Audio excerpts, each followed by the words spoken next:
Graph Editor is a fantastic tool. It allows you to do things with keyframes that are otherwise quite difficult to do in keyframe view. Sometimes it gives you another option, another way of doing things. And we're going to open up the Graph Editor AEP project, and you can find that in Fine-Tuning Animation. And if you open up 04 Drink Drink Drink composition, you'll see I've created this little animation of the logo here. Now, if I wanted to retime this, you'll notice that I have some eased keyframes in there. So if I was to drag, for example, the last two keyframes out, I'd then have to adjust this one as well. Or if I drag them as a group, it might affect the overall timing. So you want a way of being able to easily retime this as a group. Now you can make a selection, hold down the Alt key and click and drag. And what that will do is that will scale the timing for you. You see it's increasing the spacing evenly between keyframes so we can make the logo bounce happen a lot more slowly, but still keep the relative timing. In fact, I need to slow it down a little bit more. So what we're going to do is have a look at an alternative way of doing it using the Graph Editor. So let's open up the Graph Editor. Let's select Scale, and notice it puts a bounding box around Scale. If we then select Rotation as well, and double click, we should get a bounding box around both of them. And then we can actually use the bounding box just to scale the animation in.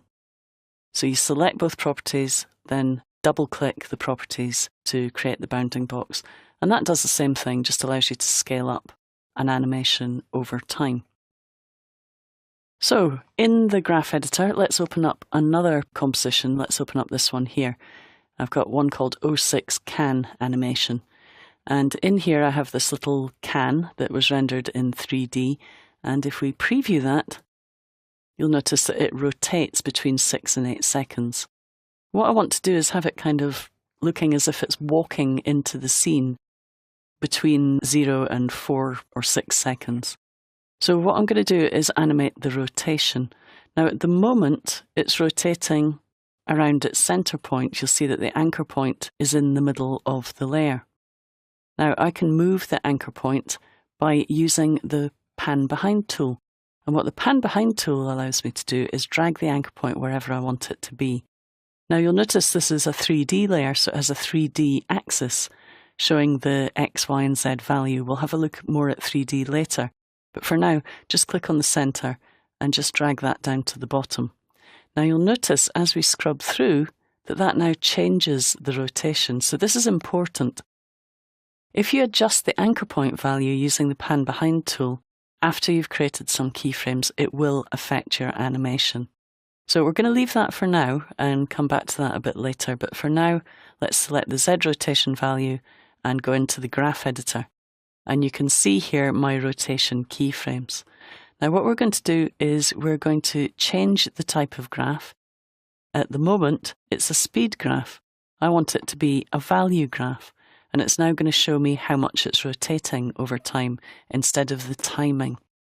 And I can use this value graph to add keyframes. In fact, I can draw keyframes on the value graph. So I select the pen tool and I can just click in here and add keyframes. So if I want it to rotate backwards and forwards, I can just create a few keyframes. Now, I could be very precise with them, or I can just roughly place them where I want them to be. If you don't believe they're keyframes, jump back to the keyframe view and you can see that I've actually drawn keyframes in the timeline. Great thing about that is now I can go and select the selection tool and just drag these up. So let's drag them to the 200 mark. Now I could multiple select them. So we'll hold down the Shift key, and as I add every second one to the selection, you'll notice it places a bounding box around them. And then I can just move them up to the 200-degree mark. And if we preview that very, very quickly, I've created this animation where it's rotating backwards and forwards, which looks a bit bizarre. And then it continues to do the full rotation there. Now this is really powerful. You'll notice that at the moment it's going between 0 and 200. I don't really want that. I want it to be going backwards and forwards evenly, with 0 being the center point. So what I can now do is select all of those rotation keyframes And you'll notice that the graph is displaying between 0 and 300. But if I click and drag this free transform box, I can hold down Shift after I start dragging and just make sure that it's halfway between 100 and minus 100. And you'll see that it updates the graph. And now if I preview it, it's going side to side. Now it's a little bit too much for me, so if I scale it down, I can scale it down from the top to the bottom. Just scale it down a little bit. Okay, and there's various modifiers I can hold down. If I hold down the Command key before I start scaling, it will scale around that 0 point. So it will go to between 50 and minus 50 or thereabouts. And if I preview that, I've just reduced the amount of animation. In fact, I could do that a bit more. So hold down the Command key or Control key on Windows.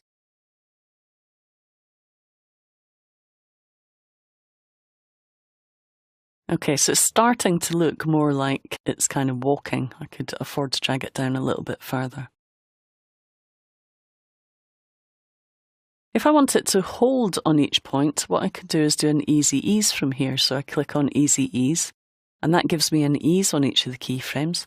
I can also adjust the ease by dragging the handles out, and with them all selected, it does them all simultaneously. So then I get a much more dynamic kind of left and right movement, as if it's really walking towards the camera.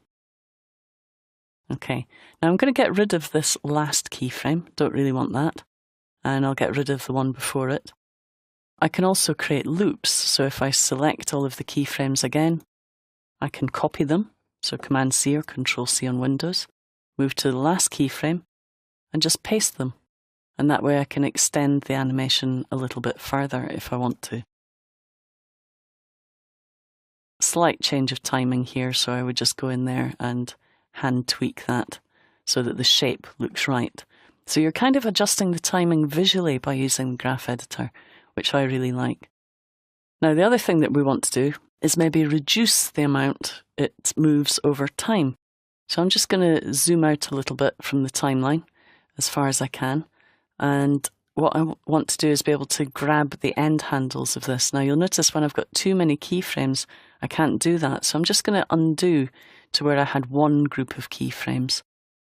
And what we'll do is we'll scale it down. Now if I scale it doing this, I'm scaling the duration and the values at the same time.